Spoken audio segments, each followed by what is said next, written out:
No início desse mês, Deus fez arder uma palavra no meu coração e de uma forma bem clara e objetiva, era como se Ele estivesse dizendo: pregue esta palavra para toda a igreja. E em obediência a essa convicção, nós vamos compartilhar um tema que eu considero um dos temas mais importantes para a história de uma igreja, para a vida de uma igreja. Quero aqui nesta manhã tentar responder a pergunta: você já é salvo? Quem aqui será salvo? E quem já é salvo? E quem será salvo? E quem já é salvo? Pois é, nós vamos hoje viajar nesse entendimento à luz de Mateus capítulo 7. Abra sua Bíblia comigo, Mateus capítulo 7, versículo 21 ao 23.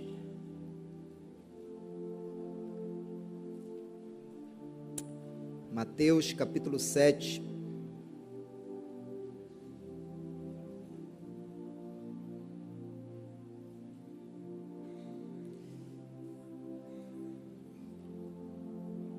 Acharam? Mateus 7, a partir do versículo 21, diz assim: nem todo o que me diz Senhor, Senhor entrará no reino dos céus, mas aquele que faz a vontade de meu Pai que está nos céus. Muitos naquele dia hão de dizer-me: Senhor, Senhor, porventura não temos nós profetizado em teu nome, e em teu nome não expelimos demônios, e em teu nome não fizemos muitos milagres? Então lhes direi explicitamente: nunca vos conheci, apartai-vos de mim, vós que praticais a iniquidade. Queria orar. Senhor, obrigado por este dia, obrigado por esta manhã, obrigado por este momento tão privilegiado para cada um de nós na tua presença. Por esse momento onde temos mais uma vez a oportunidade de ouvirmos a tua voz. E como precisamos ouvir a tua voz. Não apenas queremos ouvir a tua voz nessa manhã, mas nós necessitamos ouvir a tua voz nessa manhã, Senhor. Espírito Santo, nós te entregamos este ambiente, cada pessoa que aqui está, que possamos sair daqui, Senhor, desafiados a entender como nunca, que este é o momento mais decisivo da nossa vida, para sabermos onde nós passaremos a eternidade. Espírito Santo, nos convence nesta manhã, nos convence de todo engano, nos convence de toda religiosidade, nos convence de toda aparência religiosa. Nós queremos viver verdadeiramente o Evangelho do Senhor. Que a tua misericórdia, que o teu amor, que o teu poder, que uma verdadeira libertação, Senhor, sejam promovidos no nosso meio nesta manhã. É desta forma que nós oramos e te agradecemos por este momento tão precioso na tua presença, em nome de Jesus. Diga amém. Sabe, queridos, por tudo que a gente vai vendo e a gente vai ouvindo, principalmente nessas últimas décadas, a gente vai chegando a uma conclusão muito clara. A conclusão de que o Evangelho da salvação, ele basicamente está desaparecendo dos púlpitos da igreja evangélica brasileira. Cada vez tem sido mais raro nós ouvirmos, nós presenciarmos o Evangelho da salvação sendo pregado no púlpito das igrejas evangélicas brasileiras. E quando nós olhamos para a Igreja Batista Missionária da Amazônia, eu entendo que nós somos uma igreja aberta e sensata para entendermos a importância de ministrarmos sobre vários temas para todas as áreas da nossa vida. Mas nós somos sensatos também para entendermos que nenhum curso, nenhum congresso, nenhum seminário e nenhuma conferência pode suplantar a pregação do evangelho da salvação. E por esta razão, nós temos primado nesta igreja a importância de pregarmos sobre a mensagem da salvação. E quando nós olhamos aqui para este texto, nós chegamos a uma clara conclusão de que tão importante como conhecer a Cristo é sermos conhecidos por Ele. Fica muito claro aqui no texto que nós lemos, que não basta nós dizermos que conhecemos a Cristo. O que me parece aqui nesse texto que mais importante do que isto, é Ele dizer que nos conhece. Está muito claro neste texto lido, que não basta confessarmos a Cristo. Nós estamos aqui diante de um cenário de pessoas que um dia confessaram a Cristo, mas nunca foram conhecidos por Jesus, nunca foram identificados por Jesus. Jesus disse para eles: eu nunca vos conheci. Imaginemos, queridos, pastor Marcelo indo na casa do governador deste estado. Chegando lá, eu logo aperto a campainha e um segurança me recebe dizendo: diga, moço. Imagine eu dizendo para aquele segurança: olha, eu vim aqui para falar com o governador do estado. Certamente aquele segurança me perguntaria: mas você o conhece? Claro, conheço. Votei nele. Conheço a história dele. Ele é o governador do meu estado. Certamente este segurança iria interfonar para o governador dizendo: olha, tem um cidadão aqui se identificando como o pastor Marcelo, da Igreja Batista Missionária da Amazônia, querendo falar com o senhor. Imaginemos o governador dizendo: sim, pode deixar entrar, meu grande amigo, pastor Marcelo, pode liberar.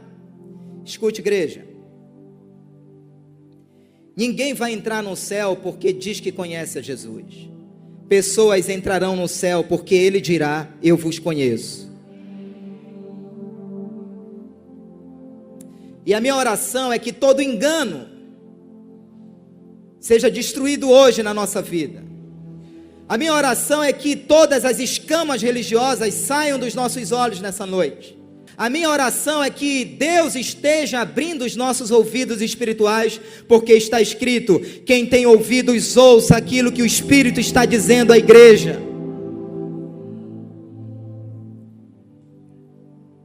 Pastor, então quem entrará no céu, pastor? Me impacta quando Deus se conversava com Satanás a respeito de Jó. E Deus dizia assim: Satanás, tens visto o meu servo Jó? Homem reto, temente, que se desvia do mal. O que era interessante ali naquele texto, o que é interessante neste texto, é que não era uma fala de Jó. Não era Jó que estava dizendo que era reto, que era temente, que se desviava do mal. Não, era uma fala de Deus. Era Deus dizendo algo de quem ele conhecia. E se fosse mentira, Satanás teria desmentido na hora, dizendo: Deus, eu sei quem é Jó. Ele não é isso que o Senhor está dizendo. Mas Satanás não desmentiu. Porque uma coisa é nós dizermos quem somos, e uma outra coisa completamente diferente é Deus dizer quem nós somos. Pastor, então quem entrará no céu, pastor? Quem está de fato salvo? E eu quero, através de 3 afirmações nessa manhã, tentar, de alguma forma, através do convencimento do Espírito Santo, fazer com que saiamos daqui nesta manhã entendendo se somos ou se não somos salvos. A primeira das afirmações é a seguinte: os salvos não vivem para si mesmos. Vamos dizer isso? Os salvos não vivem para si mesmos. No versículo 21, logo no início, a Bíblia diz: nem todo,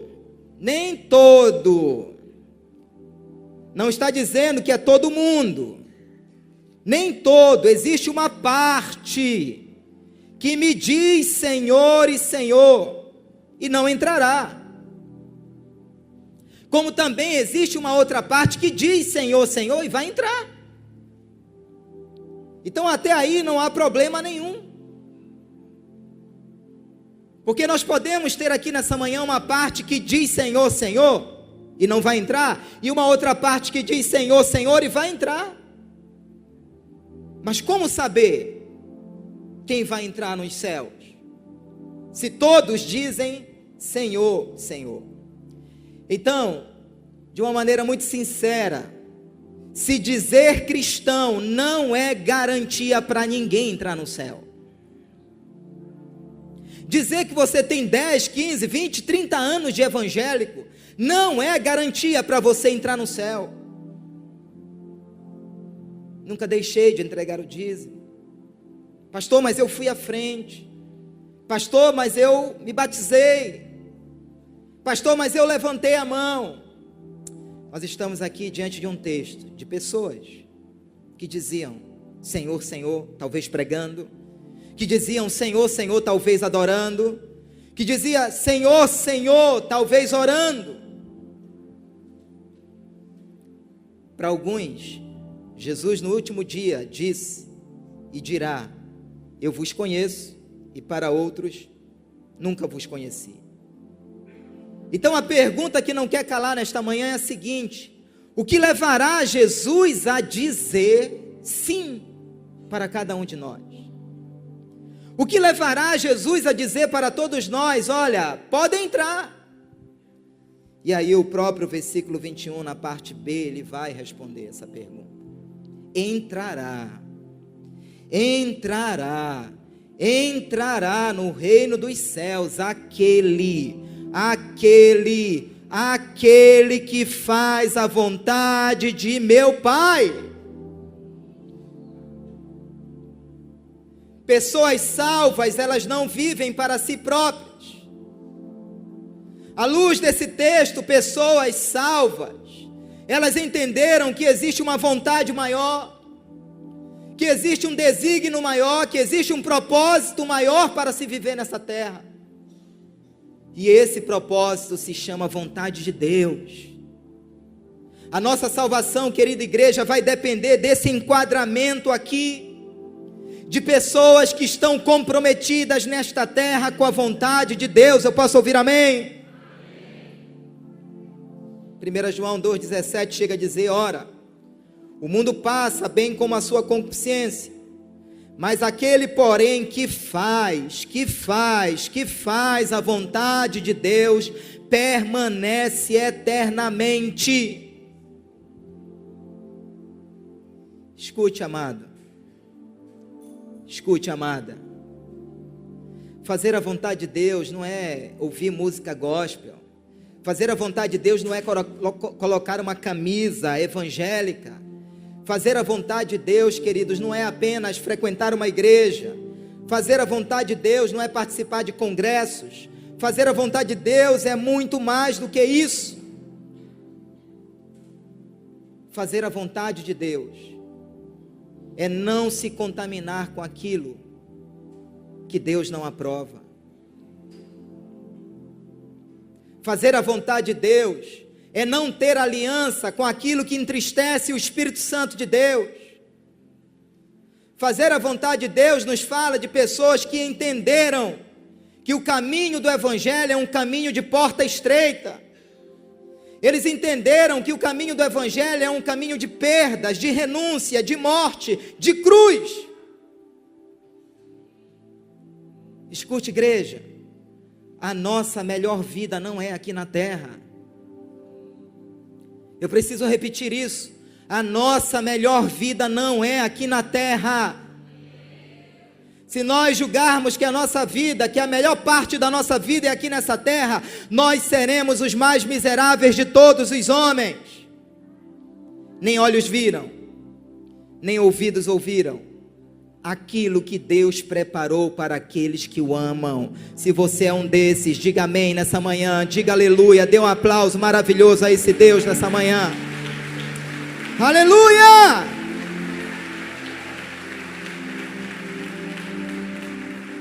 Nossa melhor vida não é agora, mas é aquela que Jesus foi preparar para cada um de nós.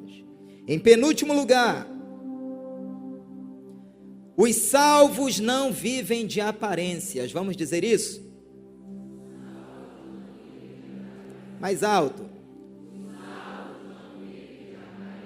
É o que eu consigo ver claramente aqui nesse texto.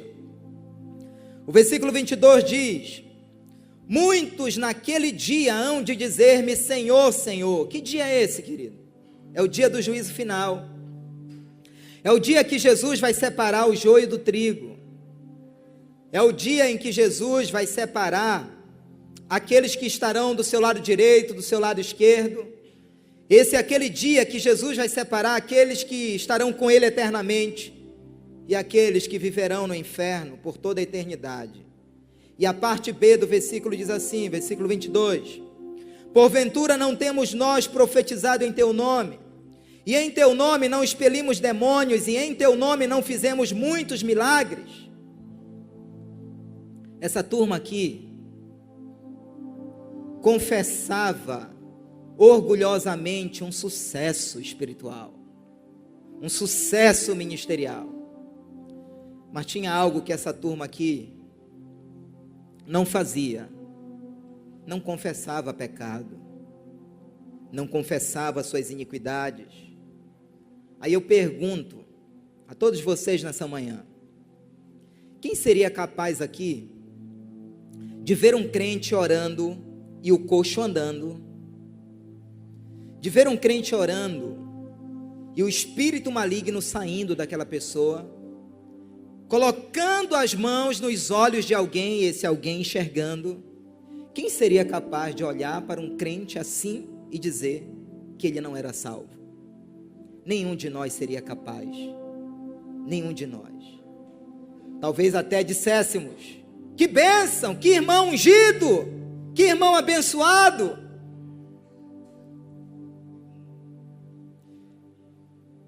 Esses irmãos aqui estavam na igreja.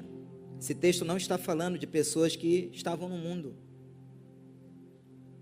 Esses irmãos aqui tinham um ministério, eles estavam em evidência. E o grande argumento que eles estariam usando no dia do juízo final era exatamente esse: Jesus, tem algo errado. Como não entraremos nos céus? Olhe para as nossas obras, olhe para aquilo que nós fazemos. Nós orávamos no Teu nome e os milagres aconteciam. Essas pessoas, elas de alguma forma estarão argumentando com Jesus no dia do juízo. Mas o texto mostra que esses argumentos não valeram de nada. No dia do juízo, pouco vai importar dizermos que frequentamos a igreja por toda a vida, que carregávamos uma Bíblia, que dávamos o dízimo. O credenciamento que Jesus busca em cada um de nós é outro. Posso ouvir amém? As aparências enganam.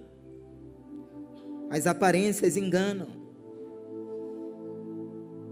Minha esposa viveu uma situação alguns anos atrás. Ela foi ao comércio e um flanelinha, se maldosamente, não sei, mas pediu que ela estacionasse num determinado lugar, e ela estacionou o carro, era o Agile prata na época, e ela foi ao comércio comprar o que ela tinha que comprar, e quando ela retornou, mesmo lugar, pegou o alarme do carro, ficou tentando abrir o carro, tentando, e não conseguiu, até que este mesmo flanelinha veio e disse: olha, senhora, esse Agile que está aí, inclusive prata, ele não é seu, o seu já levaram, Setebel levou.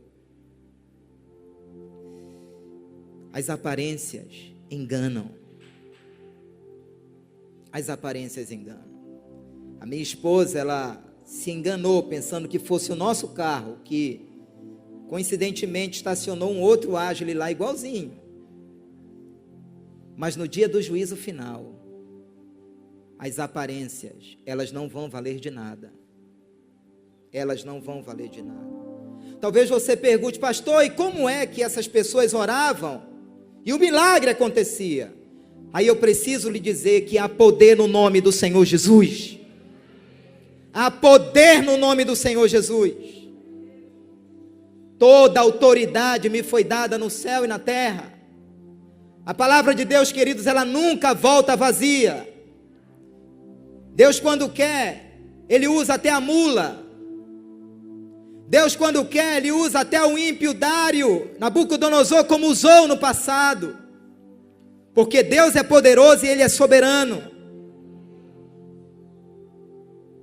Mas isso não significa salvação. Não é o que nós fazemos ou deixamos de fazer que nos credencia para entrarmos no céu. Deus está buscando algo muito mais profundo. Eles faziam coisas para Deus, mas eles permaneciam ímpios na presença de Deus. Eles faziam tarefas para Deus, mas eles permaneciam estranhos para Deus. Eles estavam apenas representando, eram falsos, eram hipócritas, não eram cristãos genuínos. E talvez você pergunte, mas pastor, essas obras que eles faziam não era da vontade de Deus? Sim, era sim. Expulsar demônio é da vontade de Deus, orar para que os enfermos sejam curados é da vontade de Deus, só que estas obras partiam de um coração desobediente. Deus espera de cada um de nós obediência em tudo. Diga amém e dê um aplauso a esse Deus nessa manhã.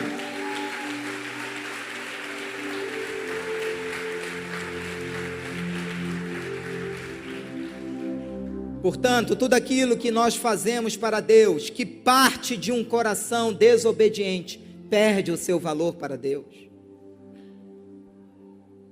Tudo aquilo, toda boa ideia, toda boa intenção, que parte de um coração desobediente, não tem valor nenhum para Deus. Então, igreja, vai ficando claro para cada um de nós aqui nesta manhã, que receber a Cristo é muito mais do que um ritual. Receber a Cristo não é apenas levantar a mão, vir à frente, fazer uma oração. O que nos leva para o céu é a genuína mensagem do Evangelho que diz: arrependei-vos. E esse arrependimento, ele se evidencia no tipo de vida que nós vamos vivendo todo dia. O certo não seria dizermos: eu me converti há 15 anos atrás. O certo seria dizer: eu me converti há 15 anos atrás e continuo me convertendo até hoje. O certo seria dizer: eu me arrependi há 30 anos atrás e continuo me arrependendo até hoje. Sabe por quê? Porque todo salvo vive uma transformação contínua e diária, e isso se chama santificação.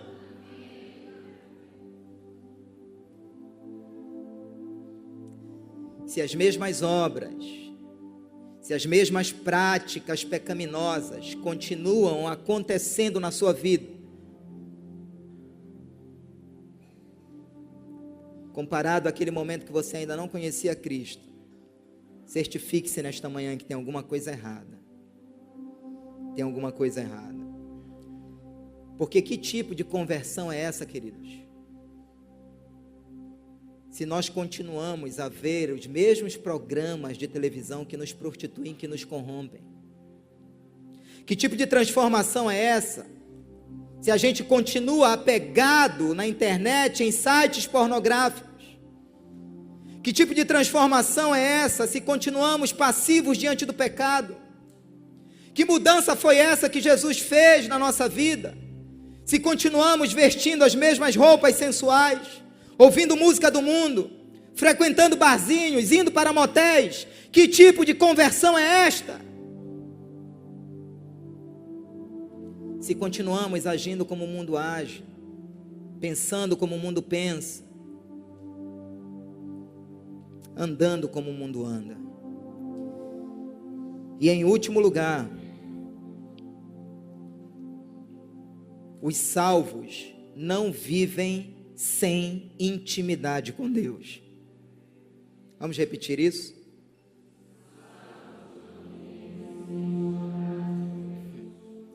Talvez esta seja a parte da mensagem mais contundente nessa manhã. versículo 23, ele diz assim: nunca vos conheci. A tradução da frase nunca vos conheci está no tempo perfeito do verbo roido, significando o seguinte: não vos conheci e nem vos conheço agora. Igreja, a ideia não é o que eu vou lhes dizer agora. A ideia não é essa. Eu vos conheci um dia, mas não vos conheço agora. A ideia também não é: eu vos conheci um dia, mas vos afastaste de mim. A ideia não é: outrora foram conhecidos, mas agora serão esquecidos. A ideia não é essa. A ideia é a seguinte: nunca vos conheci, porque nunca foram cristãos genuínos. Nunca tiveram nenhuma relação de convivência íntima comigo. Essa é a verdade desta declaração. Eu nunca vos conheci por intimidade. Vocês nunca foram próximos de mim. Vocês nunca tiveram essa relação de convivência íntima comigo.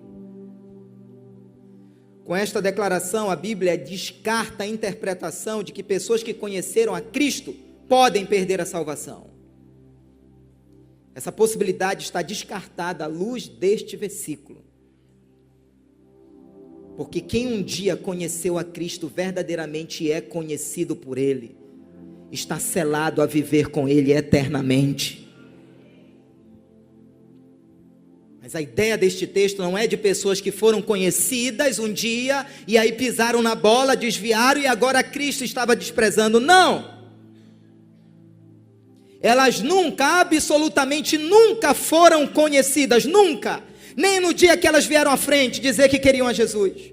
Não houve verdade, não houve sinceridade, porque tem muita gente dentro das igrejas por motivações várias. Às vezes para agradar um pai e uma mãe que impõem o evangelho. Às vezes por causa de um namoro. Às vezes por causa de uma aparência religiosa. Eu tenho que ter uma religião. Apesar da igreja, estas pessoas nunca conheceram a Cristo. Não vos conheço. Aí alguém pode dizer: pastor, como é que Jesus disse para estas pessoas: não vos conheço, se Ele é o Deus soberano, onisciente? É verdade, queridos. Deus conhece absolutamente todas as coisas e todas as pessoas completamente e detalhadamente. É impossível que Ele não nos conheça, mas o conhecer aqui se refere a algo muito mais íntimo, profundo. É algo refinado aqui. É esse tipo de conhecimento. O verbo conhecer aqui é diferente. A Bíblia usa dois termos para a palavra conhecer. Gnosco, que significa um conhecimento objetivo, moral, mental, intelectual, algo relacionado à alma. E tem um outro termo para a palavra conhecer chamado roido, que é um conhecimento subjetivo, espiritual, íntimo. A Bíblia, por exemplo, ela usa roido para aquela experiência ali de José em Mateus capítulo 1, versículo 25, chamando para o ato sexual de conhecer. Maria estava grávida por uma obra do Espírito Santo, e o texto está dizendo: contudo, José não a conheceu. Está dizendo ali que não houve intimidade entre José e Maria. O texto de João capítulo 1, versículo 26 e 31 diz que João não conhecia a Jesus. Aí eu pergunto: como não conhecia? Eles eram primos. Claro que conhecia. João conhecia a Jesus como sendo filho de Maria, mas ainda não tinha a revelação de Jesus como sendo filho de Deus. Conhecia a Jesus com gnosco, mas não conhecia com roido. Ele não tinha essa revelação ainda de Jesus como sendo filho de Deus, na altura desse texto lido. Nós encontramos também em 1 Samuel capítulo 3, versículo 1 a 7, ali nos é dito que o jovem Samuel servia ao Senhor, porém não conhecia ao Senhor. Agora, como pode alguém estar servindo ao Senhor sem conhecê-lo? Na verdade, Samuel conhecia a Deus por gnosco, mas Deus estava se revelando ali, no capítulo 3, com intimidade, chamando agora Samuel pelo seu nome, mostrando a Samuel o que ele queria fazer. Certa vez Jó declarou: Senhor, eu te conhecia só de ouvir falar, mas agora eu te conheço com uma nova maneira de te ver, agora os meus olhos te veem. Sabe, igreja, a intimidade com Cristo é o carimbo para o nosso passaporte. Você vai chegar no céu com seu passaporte espiritual, e as folhas serão folheadas, e se não houver esse carimbo de intimidade com Ele aqui na terra, ninguém entrará no reino dos céus. Então fica muito claro que a salvação é a combinação de duas coisas poderosas: conhecer a Deus e ser conhecido por Ele. A intimidade do Senhor é para aqueles que o buscam. Deus só conhece os íntimos por roido. No dia do juízo final, Ele dirá para os íntimos: eu identifico em você algo real, eu identifico em você algo genuíno, algo verdadeiro. Examinando você, eu reconheço que não és um filho falso, que não és um elemento estranho no corpo, és um filho autêntico. Você é um membro do corpo no qual eu sou cabeça. Sabe, amados, cristianismo não é uma crença ideológica, mas é um estilo de vida que me leva a viver intimidade e santidade diante da presença de Deus. Não é uma filosofia, não é uma religião. Pastor, depois dessa mensagem, como é que eu vou fazer a prova dos 9 na minha vida? Nossa conduta diária denuncia quem nós somos. Sim ou não, igreja? A nossa conduta diária vai denunciando quem nós somos. O versículo 23 diz: apartai-vos de mim, vós que praticais a iniquidade. Sabe, amados, essa turma aqui não estava sendo condenada porque não expulsava demônios, porque não orava por milagres. Não era isso, não era a falta disso que estava condenando estas pessoas. Elas estavam sendo condenadas porque elas estavam na prática do pecado. E a prática do pecado, viver na prática do pecado, é uma característica de quem nunca nasceu de novo. De quem nunca nasceu de novo.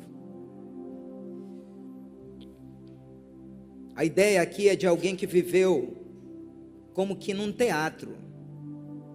A vida toda ela viveu atuando, a vida toda ela viveu um relacionamento com Deus como se ela estivesse representando. Parecia, mas não é. Certa vez os discípulos chegaram para Jesus e disseram: olha, Senhor, separa, arranca o joio do nosso meio. Na parábola do joio e do trigo, Jesus disse: essa tarefa, ela está reservada para os anjos no dia do juízo. Na agricultura, quem conhece a história sabe que o joio, ele é muito parecido com o trigo. E não dá para identificar a não ser na colheita, no período da colheita. Mas o joio, ele vai crescendo juntamente com o trigo. Os dois são extremamente parecidos. Não dá para arrancar, não dá para dizer quem é quem. Mas na hora da colheita, no período da colheita, o trigo ele vai se dobrando.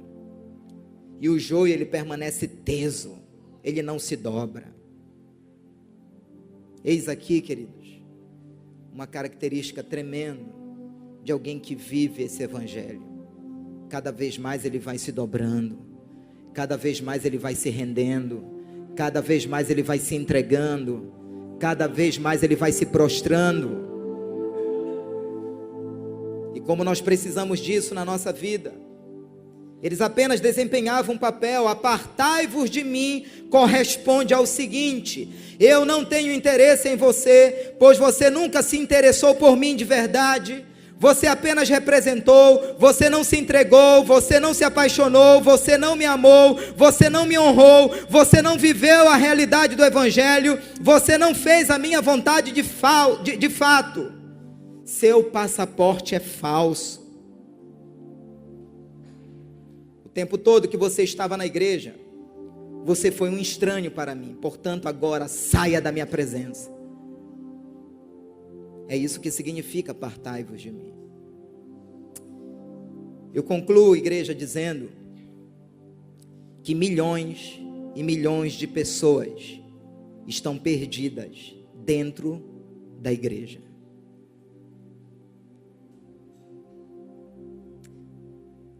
Talvez nos anos que virão a igreja seja um campo missionário, onde pessoas precisam ser alcançadas dentro delas.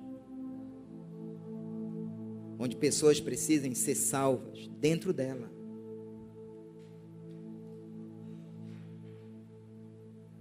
Muita gente, milhões e milhões de pessoas se achando salva dentro da igreja quando elas não estão. Apartai-vos é um termo no grego que significa anomia. É uma partícula negativa, denotando pessoas que não obedecem princípios. Pessoas que não obedecem às leis de Deus, elas estão perdidas dentro da igreja, praticando muitas coisas, mas a Bíblia diz que elas não estavam sendo condenadas porque estavam praticando pecado somente. Elas estavam na prática do quê? Da iniquidade. Está aqui.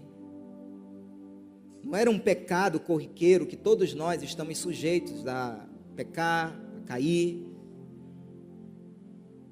Mas elas viviam na prática da iniquidade. A Bíblia está dizendo que houve uma raiz ali que nunca foi arrancada, nunca.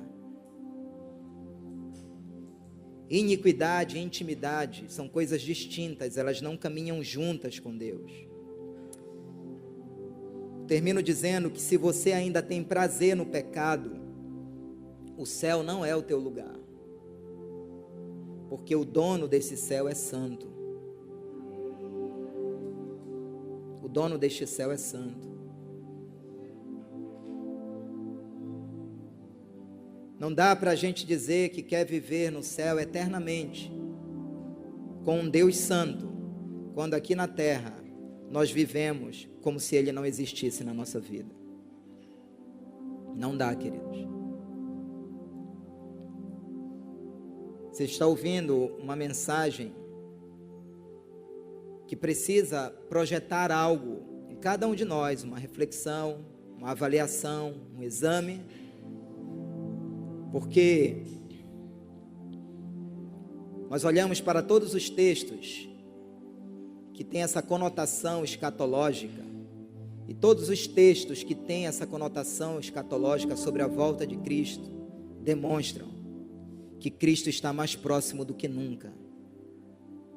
E talvez esse seja o nosso último culto na face da terra. Jesus pode voltar hoje, Jesus pode voltar amanhã, pode voltar nesse próximo final de semana. Ninguém sabe o dia e a hora, mas a grande verdade é que Jesus está mais próximo do que nunca. Hoje eu quero, em primeiro lugar, fazer aqui um apelo, convidando você, e até você que por muitos anos tem vivido dentro de uma igreja evangélica, mas reconhece nessa manhã que você precisa se arrepender, genuinamente, de verdade. Pastor, eu tenho dúvida da minha salvação, eu não tenho certeza, existem áreas da minha vida que eu preciso me arrepender, e nesta manhã eu quero entregar a minha vida a Jesus, em arrependimento, clamando pelo perdão dos meus pecados, sabe, recebendo como meu Salvador, como Senhor da minha vida. Hoje eu quero fazer uma entrega da minha vida como eu nunca fiz antes. A Levante sua mão direita e vamos orar por estas vidas. Pai, muito obrigado por esta manhã, Senhor. Muito obrigado por esta manhã, Senhor. Muito obrigado por esta manhã, pela oportunidade de ouvirmos a Tua palavra, pela oportunidade de sermos aqui tocados e convencidos pelo Teu Espírito.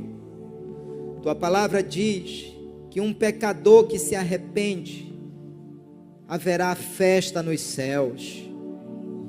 Ah, Senhor, como desejamos, Senhor, estar aí naquele dia, quando o Senhor nos receberá, dizendo: sejam bem-vindos, benditos do meu Pai. Espírito Santo, aqui duas vidas tão preciosas, pelas quais o Senhor morreu na cruz, estão aqui publicamente te confessando, estão aqui publicamente declarando arrependimento na Tua presença. Toma, Senhor, esse arrependimento como verdadeiro, como genuíno, porque aquele que te confessa publicamente não será rejeitado pelo Senhor diante dos anjos do Senhor. Que eles sejam, Pai, perdoados de todos os seus pecados, que eles sejam selados pelo Espírito da promessa, que eles sejam, Senhor, inseridos nessa manhã no corpo de Cristo. Em nome do Senhor Jesus, a igreja diz amém. Dê um aplauso ao Senhor. Que Deus abençoe.